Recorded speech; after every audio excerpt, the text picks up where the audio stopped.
Swiss Channel News, edizione delle 20:30. In apertura subito i dati sull'affluenza dei 10 comuni del Padovano al voto.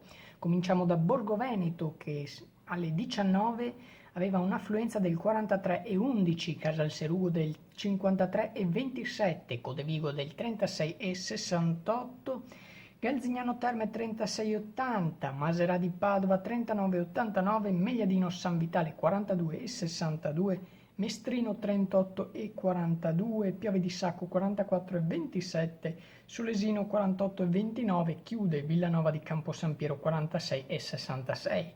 Al momento Solesino con 48,29 è quello con l'affluenza maggiore, l'affluenza media alle 19 era del 42,94%.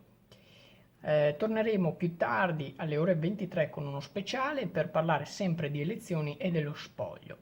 Adesso passiamo agli altri temi del giornale. Andiamo